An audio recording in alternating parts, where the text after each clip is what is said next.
Overcooked is one of my favorite party games, and I initially wanted to 100% the second game with one of my friends. After getting through half the game, they rage quit and they went to go play Plate Up instead. Me personally though, I'm not a quitter. I wasn't going to play Overcooked 2 alone though, not without playing the first one. With 12 achievements, 2 DLCs, and 43 levels, I 100%ed Overcooked 1 completely solo. Join me, a lone chef traversing this world to become a master of the culinary arts. Starting the game, we're thrown straight into the midst of an apocalypse as hellfire rains down on the cityscape. There's only one person who can save us all. Me. And myself. In front of us stands the Onion King and his dog Kevin, and these two are absolutely useless and provide nothing of value throughout the game. You might also be wondering, what is causing this catastrophe?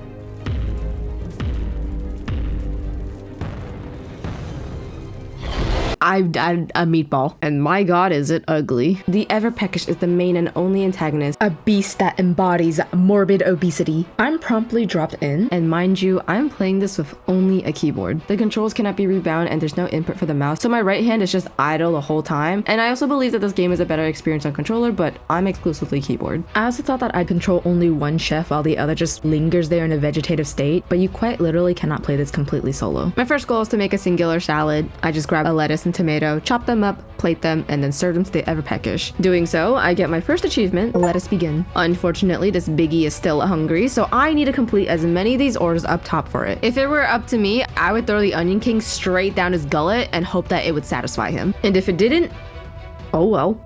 Man, I'm just slaving away in the kitchen right now. In front of the useless self-proclaimed king, by the way.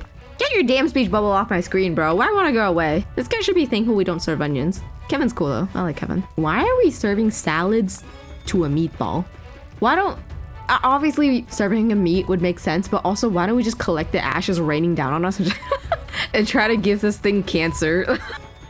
Did I win? It's no good. Oh, well. Guess I'm getting beheaded. The Ever-Peckish was unsatisfied, and we are forced into a scripted loss. The Onion King opens a portal to have us travel back in time to prevent this calamity. Greetings, friends. It is clear to me now that you are not ready to take on the beast. Your cooking skills were lacking and your cooperation was woeful. Damn, I'm just the worst chef. 1993? Damn, I wasn't even born yet. I was still in an egg. Shout out though. Shout out to anyone born in the 1900s. Let me know how it felt to roam the earth with the dinosaurs. Going back about 2 decades, I'm apparently a crappy chef, a terrible partner, and a little bitch. The fact that I was so appalling that we needed to go back that far, I feel like I need to be executed or something. Instead of trying to beat the Ever-Peckish, my new main goal is to learn the basics of cooking and cooperation. In the very first level, we must learn a new recipe, soup. It's very simple, requiring only 3 of the same ingredients, all chopped and boiled together. It also turns out we do serve onions. Shouldn't that be considered treasonous? It's like if a human king were to serve human meat. Or himself. Onion for the onion soup. For the Onion King in the Onion Kingdom. Are these his kids? Are these his kids that we're eating? This level was very easy. Grab a bunch of onions, chop, make soup, serve soup, wash dishes, and repeat. I needed 60 gold for 3 stars, and every single dish in the game gives 20 gold. I ended up making 4 soups, which was more than enough, and I got a new chef. Oh my god, wait, I completely forgot about the chefs. I don't want to play with you. I got the DLC for specifically one chef in mind, and I can't believe I forgot about them. So, slight detour, I wanted to unlock only the finest chef I know, which means I had to play a bit of the Lost Morsel DLC. I'm called out by the Onion King, but we progress anyways. I used this time to familiarize myself with the controls, and I'll spare you the details because it was tragic to watch. I had no idea what I was doing the entire time. I didn't really care how I did these levels because I was going to tackle them with full intent after the campaign. For now, I just wanted to be level 4 by any means. Well, I gotta just eat it, I guess. If I got 3 stars, I'll do a backflip right now. I got a star.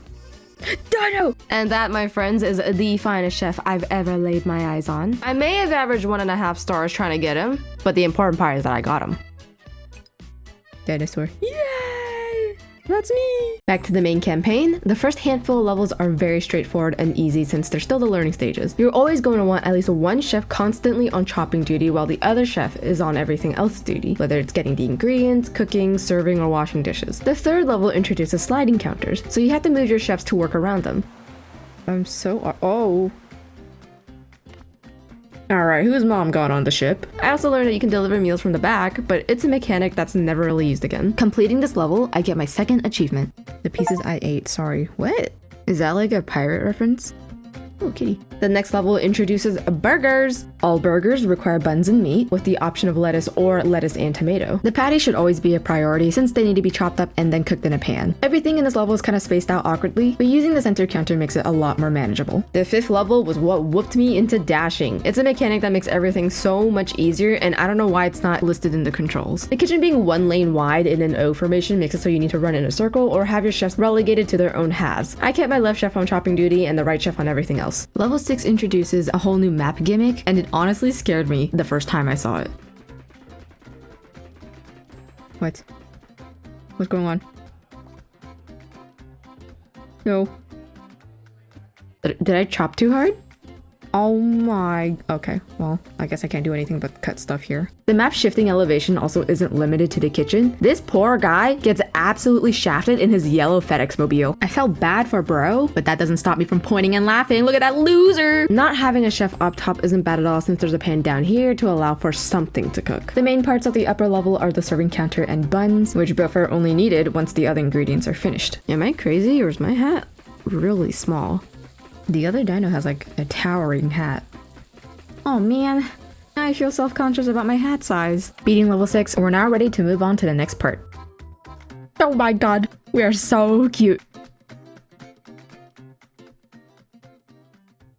Yeah, I stood here for about a minute waiting for the dialogue to prompt before realizing I had to initiate it. In my defense, this guy's stinky. 2 years have passed, but me and myself still have a lot to learn, so we must travel to the east. In the first level of this new era, we're going mobile. In the beginning, I thought the tips were based off of how many ingredients a dish had. When turning in these 2 burgers, I realized it was actually time-based. And unlike Overcooked 2, the order in which you serve meals doesn't actually matter for the amount of tip you receive. Who am I serving to, bro?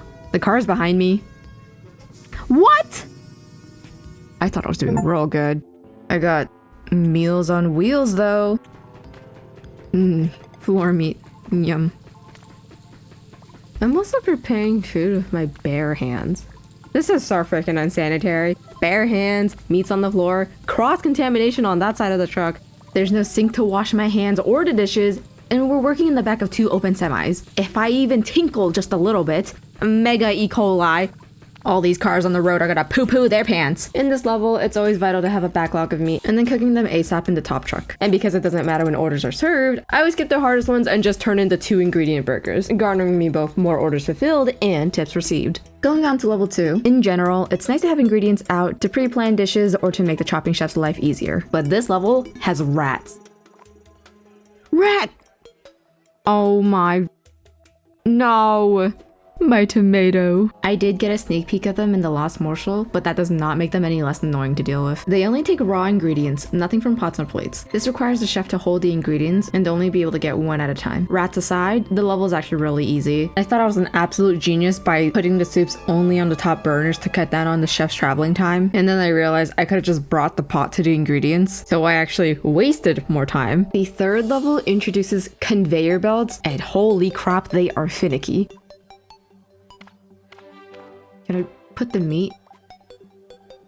I did not just throw that fucking meat away, bro. That's so annoying. I'm restarting. Detective here. I did a 2-frame analysis and I still don't know how I threw it away because there was a clear gap between these 2 beefs. I can admit when something's my fault, but look how far it is! And also, when restarting, I noticed that I started with the easiest burger as opposed to the hardest one in my last try. So, that's something I do regularly in later levels. Anyways, since it's another burger level, I send the meat first to get them cooking, and then I prep the other ingredients as they do. Level 4 is just flipped on its side and needs a bit more micromanagement with the conveyor belts. They lead into trash bins, so that means you need to have a chef buy them when delivering an item.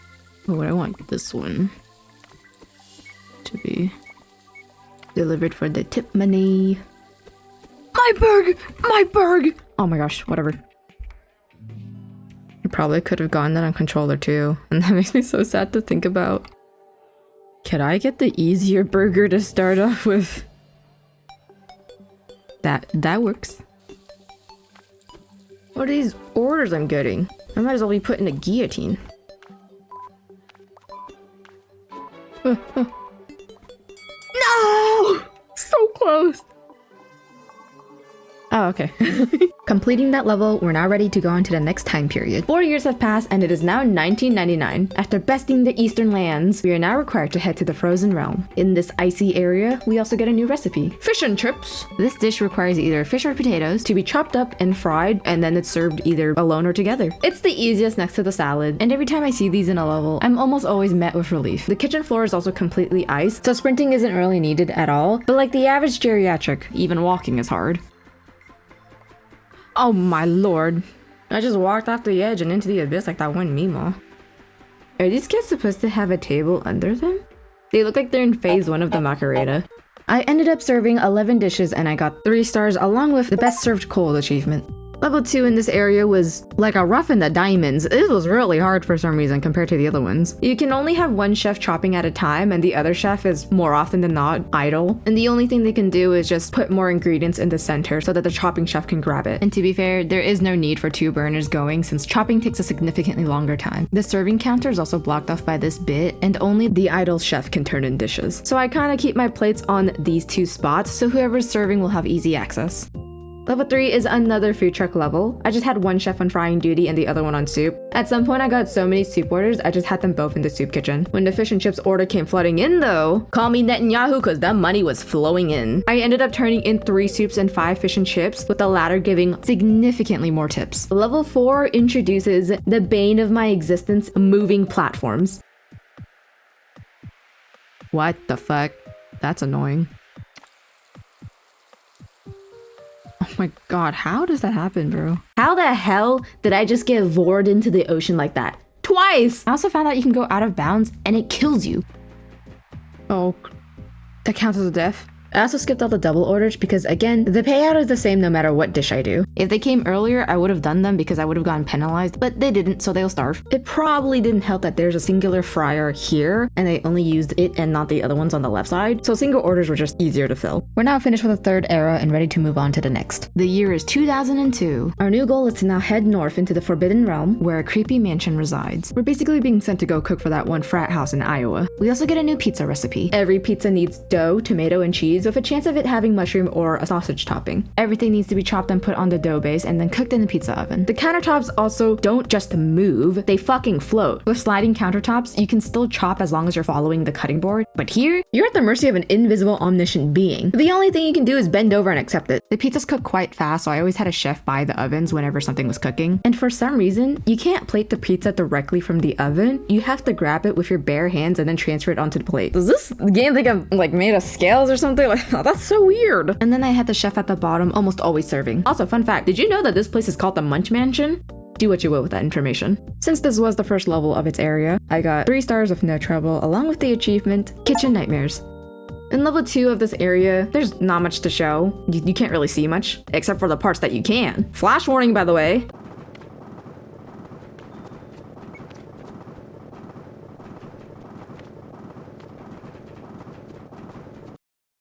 Did you see it? Did you see the level?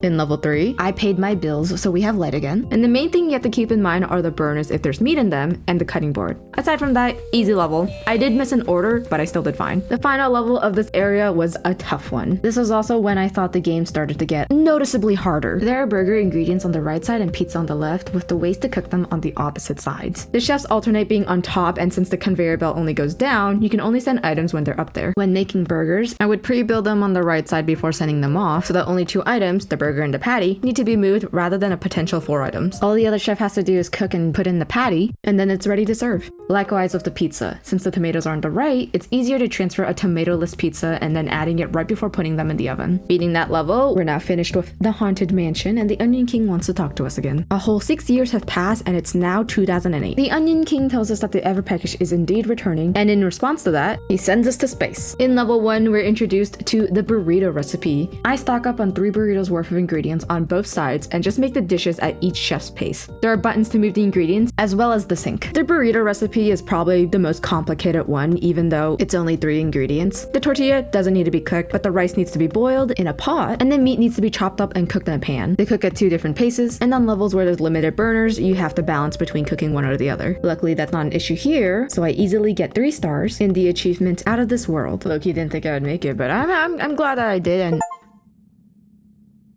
Dude. You are one ugly motherfucker. You're kind of green though, so you get a pass. Ever so slightly green.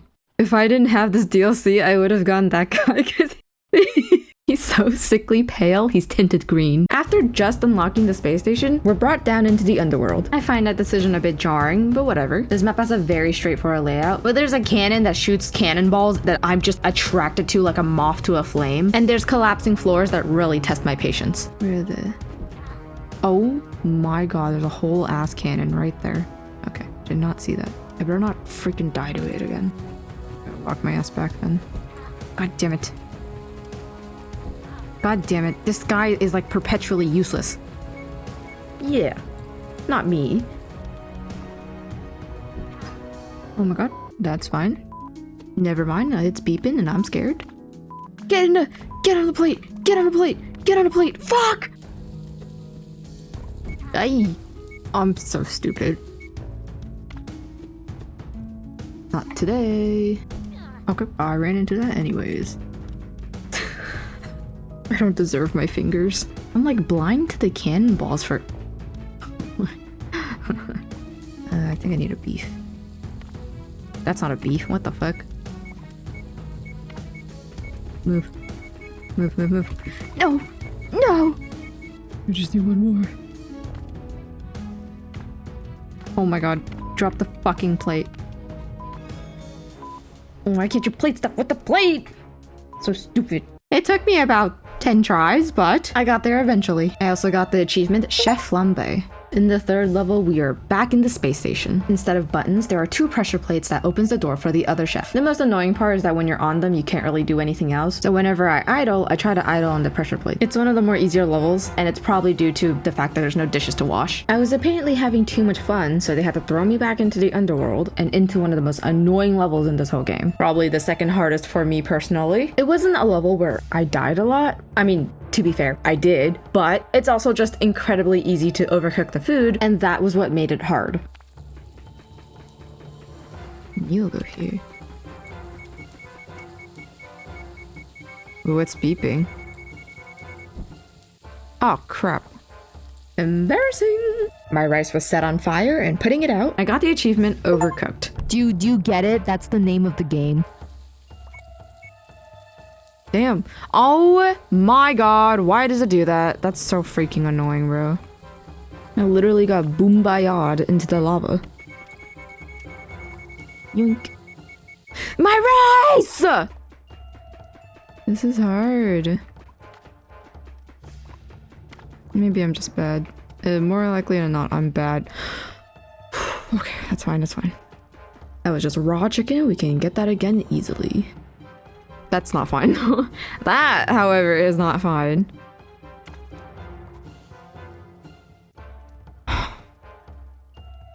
That's okay. That's okay. That's okay. Why do you spawn there? You're overcooking? That's the name of the fucking game.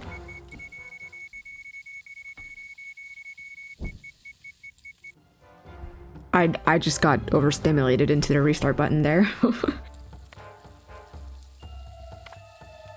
Oh my god, these like edge collisions are actually giving me back shots right now. Unconsensual thwops. All of the like island bits travel in a figure 8 pattern, so you have to keep in mind where each ingredient is going. Me personally, that's too much brain power to expend, so I just brute forced it and I ended up beating it by putting tortillas on every floating counter bit, or at least as many as I could, and then just building them as the other ingredients readied. I didn't have a particular strategy aside from that, so it was a lot of trialing and errors. Even on the run that I did win, I made so many mistakes. It's a miracle I even passed. My rice was burning and I let it sit there for about a minute. I left my chef dangling on this edge, and surely I remember that in the future, right? Spoiler alert, I don't. I lost an ingredient in the cookware, not once, but twice, which I guess sent my pot into the fucking rapture. How? How are you doing that? Look at that stupid pot. And the thing that annoyed me the most, with 20 seconds left and 2 coins away from the goal, I continued to cook instead of serving this finished burrito right there. I didn't serve it until the last 5 seconds, and holy crap, I cannot believe that this is the run that got me 3 stars. That performance deserves a stoning, let alone a pass. chefs. We're shot back into space in level 5, and thankfully it was easy. The counters in the center don't allow the chefs to pass the ingredients, so you have to move them via the carriers. After sending the initial ingredients, I just cut them up and send them back along with the plates and then just cooked more as needed. The chef cooking now has the plates, and the sink being on their side, plating and cleaning is now trivialized. Level 6 is the final one of its era. It was by no means hard, but the timing required for 3 stars was very narrow. The level only needs 65 coins, which means around 3 dishes need to be served. In my first few runs, I was sending all the ingredients one by one to the chef down below, and then I remembered I can just shove all the cut ingredients into a pot and then transfer that, instead of going back and forth 3 times. I also served the dishes ASAP because I needed at least 5 tips. POV, you're at 5 guys. And the pot storing 3 items is a very basic mechanic, but it's both incredibly helpful and easy to overlook. Finishing level 6, we get to hear the Onion King yap again. Yay! Am I done? Well, actually, I didn't see how much more. Oh, wait, I didn't even talk to bro. I can't disgrace my king like that.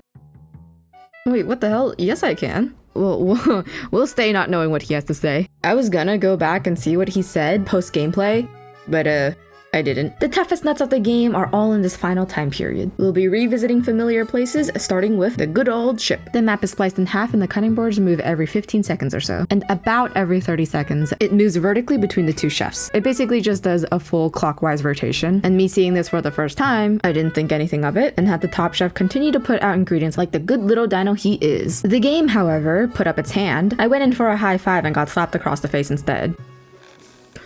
I got 0?!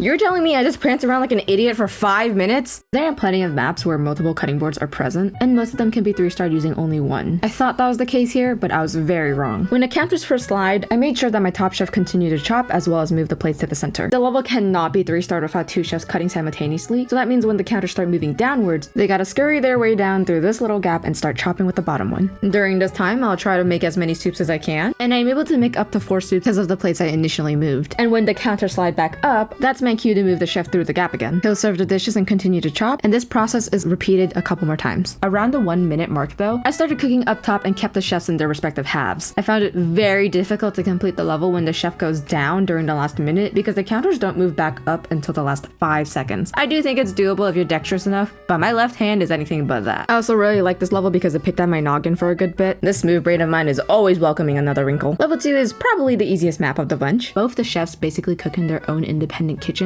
and the conveyor belts don't really need to be used at all, unless you get a crap ton of onion soups, but even then they can just make their own. The chef on the right makes mushroom and the one on the left makes tomatoes. And the main thing I had to look out for was washing the dishes, because the game only gives 2 per side, but that was also barely an issue because both chefs have their own serving counter and sinks. Going from the easiest level to the hardest, level 3 took a baseball bat to my knees. Movement is absolutely everything on this map. If you couldn't tell, the map is made of ice, and I am unfortunately bound to the 8 mortal directions of the keyboard. Between the ice, the platforms, and my shitty movement, my mental was being tested for an hour straight.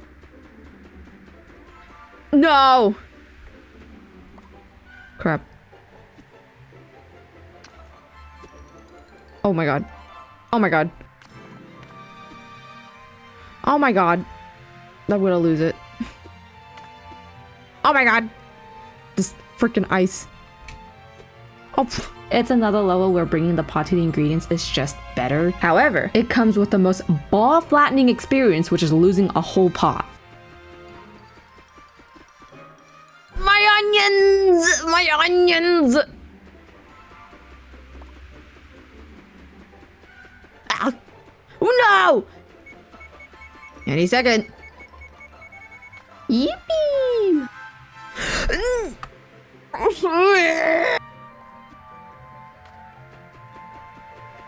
My onions! I can't. This level is so freaking frustrating. I need to unbind shift from where I need to break my shift key. This is pissing me off. How much do I need for this godforsaken level? It's like 95, right? That's absurd. My pinky is up and I'm gonna start screaming.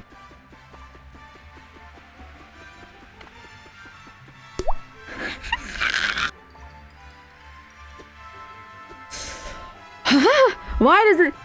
The way it carries momentum makes me want to shoot my brains out. How do I get the tomato out? do something. The mushrooms and cookware are on one side but separated from each other, and everything else is on the other side, so no matter what, you can't avoid the platforms. So this level just has you running marathons in this map, which of course, that's how they get you, with the stupid ass ice. This map wants to play ball, I'll play fucking ball. They want to make it so the platforms have to be utilized every single second, not on my watch. Aside from the initial onion soup, I had my chopping chef lock in on tomatoes, and only tomatoes. The other chef moved the pots and plates, and that's it. No one was touching the onions and mushrooms ever again. Oh, the other chef died? No worries, just continue cutting the tomato. I have enough tomato to make a soup? Okay, cut more! But what's the point if there's no order for all these tomatoes? Fair point. Manifest that bitch into existence. Chef dies again? Who cares? The world kept spinning and my chef kept cutting. Eventually, served a tomato soup. And you know what? Manifest another one. And for good measure, another fucking tomato soup. I was already on track to pass with 3 stars, but that is not gonna stop my chef from cutting tomatoes, for he has given his life to it, and that is all he will know for the rest of time. Who's the customer? Who's the big back bitch here? Is it the penguins? Burn in hell! With the tomato god's blessing upon us, we make our way to the final level of the main campaign. Playing this one solo, I can tell that it'd probably be a lot more challenging in co-op mode because the space is tiny and you have 3 types of recipes to make. The ingredients are spread out through 4 different cargoes, and originally I thought they'd change after every reset, but they don't. It's relatively easy to memorize, and the buttons here will either rotate them clockwise or counterclockwise. Me being a singular person with a singular brain, it wasn't all that hectic and I breezed through the level. After reliving the past 2 decades, doing nothing but cook, sleep, and repeat, the Onion King believes that me and myself are now finally ready for the peckening. Well, this is it. Again. The beast approaches, and so we must act. Your skills are honed, your knives are sharp. I'm 70% sure you're ready this time. Hey, that's a passing grade. I'll take it. I also like how there's 3 empty dishes right there. Or dirty dishes, I mean.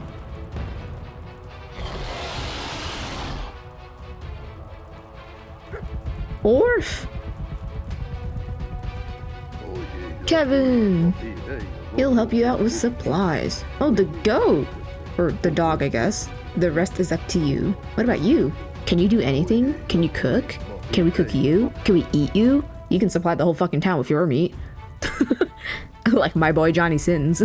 The Onion King remains useless, but Kevin has a helicopter license. There are 4 phases in this boss fight. The first one is centered around soups. The cutting board, ingredients, and pot were all a straight shot from each other, so this was no issue at all. I did, however, walk my ass back and forth 9 times because I forgot about moving the pot. Also, I don't know if I'm blind or something, but the fixed camera makes the chefs feel tiny compared to normal levels, and I couldn't tell if I was holding something or stuck on certain areas sometimes. I turned in the soups, twisted my ankle, and finished this phase in about 3 minutes.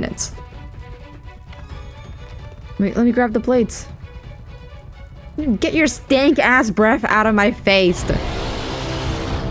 In phase 2, Kevin swaps out the veggies for burger ingredients as well as a cutting board here that I'm gonna be so honest, I did not even see until literally right now. How do I get to the other side?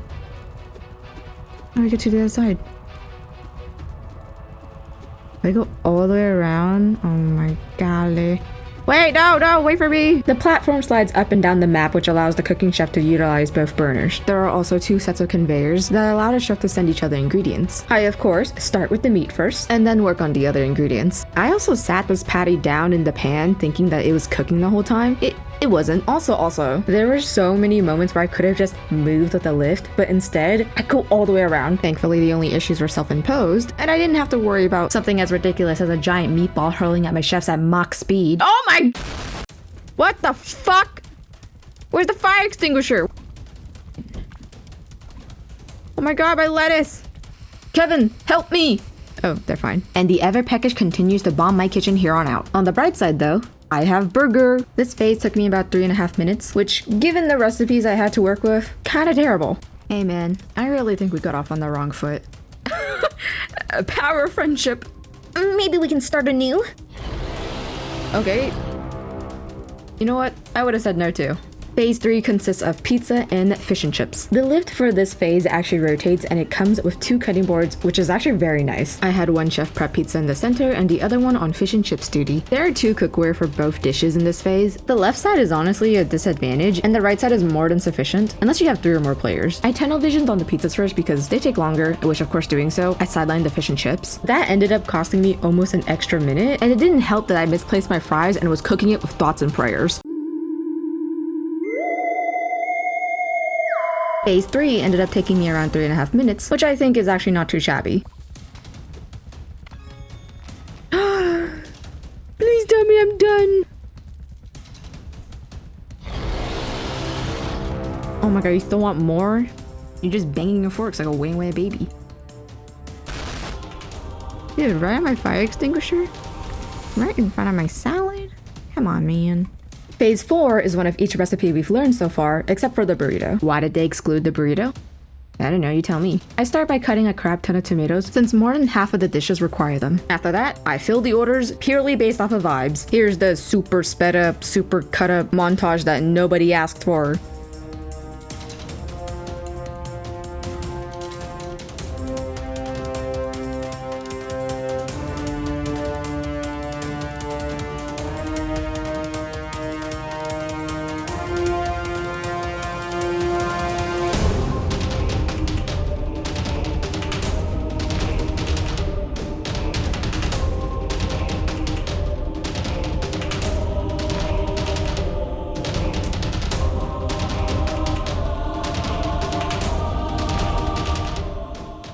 The whole boss fight gives you 16 minutes to work with. I finished in about 15, so I was kind of cutting it close. Thank freaking God I only took 1 try. I would have been so mad if I didn't get it on this run. And this guy? Now am I done? I have a minute left. Yes! Oh yeah! By Brussels sprouts, the beast. It is full.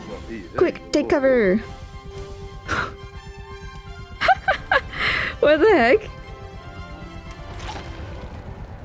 After blowing up the Everpeckish, I am now completely done with the main campaign, but I still have 2 achievements to get. Both of them are multiplayer related, which I don't know if you realized, I take the multi out of multiplayer. Luckily, this game can be 100%ed through couch co-op, which means I can just play with myself. My left hand will be lonely no more, for I have my right hand. I swapped to the split keyboard and then hopped to the first versus level. Then I kinda just sat there. I think I served 1 dish before I got bored, and to cure my boredom,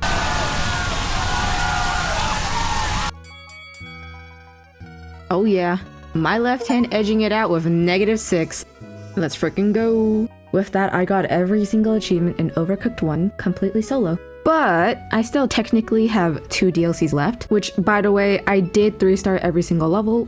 Source, trust me, bro. Admittedly, they weren't as interesting as the main campaign. I'm also beating myself up over this. I didn't have my mic on either. I just sat in silence for almost 2 hours going through the DLCs. So I'm just gonna gloss over the levels that I really liked, or maybe found challenging. The Lost Morsel is paid content, and initially I had no intentions to get it until I noticed there was a Dino Chef. Good on Overcooked for finding the key to both my heart and my wallet. This DLC takes place in an alternate universe, if you will. You know that time portal that the Onion King summoned in the very beginning? It basically malfunctioned and took us back way too far. Starting with level 2, this is, in my opinion, the hardest level. It took me about 5 tries when most DLC levels are beat on the first. I had my right chef focus on only meat while the left only on veggies, which also meant my right chef was doing all the cooking. Pressing either of the buttons will shift the center counters, enabling the left chef to get ingredients or the right chef to wash dishes. Otherwise, they are given a burner to work with. I only press the button whenever dishes need to be washed, and because there are only 2 plates, it was pretty frequent, but it wasn't as often as I needed to get ingredients, which is why I refrained from using the left burner. The beeping right burner was already a lot to deal with, and having the potential scenario of 2 beeping burners, I think I would mentally implode from overstimulation. Whenever my right chef went to wash dishes, I would try to sneak my left chef down so that he could continue chopping. This was a very tough level to beat, especially if one chef was idle for too long. To be fair, it wouldn't be tough to begin with if both burners were utilized. Regardless, I got my 3 stars and I was happy with the way I tackled it. Level 4 wasn't that bad, but it was the most frustrating one here. There are 2 main sections, the prep area and the cooking area. And the only way to get from one side to the other is by running down the narrow corridors in which fireballs are shot down. That's not all the level has though. There are frickin' rats. They really weren't an issue though of how much I died to the fireballs. The map does have 3 little nooks that you can hide in, but like that other level with the cannon, I was addicted to running into them like a Portlander to meth. I wouldn't be surprised if my prep chef was more dead than alive from start to finish. But when he was alive, I'd focus on putting ingredients in the outer burners first since they were just easier to get to compared to the inner ones. When I was playing, the fireballs actually weren't that annoying unless I was washing the dishes. You have to time it between the fireballs, and the whole time you're washing dishes, it's like wearing that butt cheekless apron. Actually, all aprons are cheekless. I think I meant only an apron. Thankfully, the dishes only need to be washed once, assuming they were all used. Level 6 is the final one of the Lost Morsel, and it has one of my favorite map gimmicks. Come on. You can't tell me you wouldn't have done that too. There are pits scattered around the edges of the map that will kill you, but they also move. The cutting board, ingredients, and the oven occasionally shift, but they do so underground. If there's an item on or in them, you can see where they're going and chase after it. This level was like 80% my chopping chef chasing after the cutting board, and my other chef, he low-key did fuck all. The center counters are unchanging, so I just set the base pizza ingredients there, and I ended up serving 5 pizzas in total. A very easy level in my opinion, but one of my favorites. But yeah, those are my favorite levels from The Lost Morsel. I found the difficulty to be on par with the main campaign, and now we move on to the next DLC. The Festive Seasoning DLC, in my opinion, was trouble-free and not that demanding at all. The bar to get 3 stars was on average much higher, but you're given 5 minutes instead of the regular 4, so I'm not gonna lie, it did kind of drag on in some levels. But of course, I am playing the solo, and I still had fun regardless. And this DLC is based on, well, Christmas. I can't think of a more appropriate time to play this DLC than in the middle of February. There are 2 new recipes, with the first one being introduced in level 1, the Winter Stew. It's very similar to the soup. You chop up your veggies, boil them in a pot, and then it's done. The map itself has counters that sweep left and right, and you, with the keen eye, probably noticed the water on the sides. They do in fact kill, but only a novice would ever fall in. I beat the ever peckish, so that wasn't me. Back to the stew. The main difference is instead of 3 of the same ingredients, it's a mixture of 3 veggies ranging from 2 to 4 in quantity. I personally think that it's easier than the soup unless you get multiple 4 ingredient stews. Although I do a little something called ignore them. Level 3 is my personal favorite one of the DLC. There are no ingredient boxes because the veggies are all laid out in the maze-like pattern of the map. There's also beef that's a new addition to the stew as well. Both chefs are able to chop and cook, but I gotta point out this injustice for my bottom chef. The top chef has to travel like 2 feet to get to the nearest pot. The bottom chef, I'm not even kidding, has to turn 7 corners to get to their nearest pot. The whole entire map is 1 lane wide, so the chefs can't really pass by each other, but that's not a problem if the top chef delivers all the dishes and the bottom one cleans them. Also, the main reason why I like this level is because I feel like a store selling out. Seeing the countertops empty as I made more dishes, it just felt so cozy and merry. It makes me forget that it's March and should be filing my taxes. Level 5 has the second new recipe, the turkey dinner. It also happens to be my favorite recipe to cook. I mean, just look at how you roast the turkeys. I played around with the flamethrower to see how far I can cook the turkey from. My findings? About 2.5 blocks, and that it burns really quickly. And so does the kitchen. Potatoes and carrots are also able to be chopped up and roasted. They can be served alone, in pairs, with the turkey, or all together. Level 6 has a looping conveyor belt. You build your own conveyor belt like a sushi train. So with that in mind, I wanted to make it look pretty first by putting every single ingredient on it. And in theory, both chefs have access to all 3 ingredients. But the speed of the conveyor was actually so mind-bogglingly slow, I'd rather just have the chefs dash up and down to each other. So in my second run, I just put only the veggies there, and mainly just carrots. So whenever I get the roasted veggies order, the top chef just handles it. And I did put a few potatoes down, just in case there was a turkey dish that required it. This was another one of my favorite levels. It is so fun yet simple, and it's completely catered to your own playstyle. Level 8 is the last level I've played for both Festive Seasonings and the whole game. Whenever I look at the map, I can't help but feel a bit of anger, and I'm not sure why. There are 3 burners in total, but I mainly used the center one. I didn't care if I was making 1 soup at a time, because at this point, I first tried almost all the levels, and if I couldn't do it with this one, then I'll accept that I suck. But I did. So I don't suck. I really don't have much to say about this level. I kind of just do the same thing over and over again. I just bring the pot back and forth, fill it up, cook, serve. Delicious. Oh, wait, wrong game.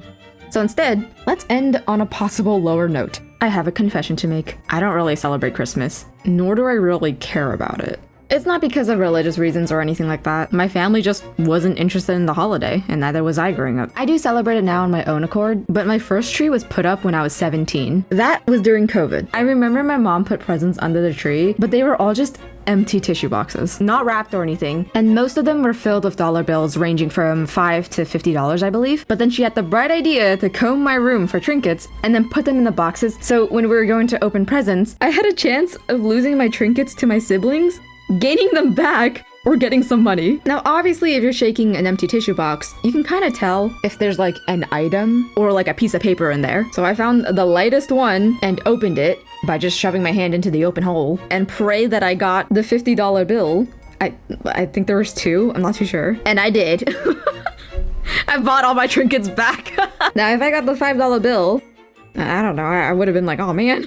To be clear, those trinkets were not useful to me at all. They're just random crap I had lying around the room. I know to some people that might sound like a nightmare of a Christmas, but I'm gonna be so honest, I loved it. And I love my mom for doing that as well. I thought it was funny in the moment. I still think it's funny now. That's the story of my first Christmas with a tree. Also, it was decked out with LEDs. Anyways, after making 6 stews, I am now done with this level, DLC. Oh my god, Frosty, what did they do to you? And the entirety of Overcooked 1. So what are my final thoughts? It took me a little over 9 hours to 100% this game. Each and every hour was very enjoyable. And like any other game I play, I no-life the crap out of it. It's definitely a game I highly recommend to 100% with friends because it's quite easy actually, but it's also a nice challenge if you want to go at it solo. And just in general, it's one of my favorite party games. This and Overcooked 2. In the era of Friendslop, I find myself coming back to the series praying for a third one. And I do want to solo the second one.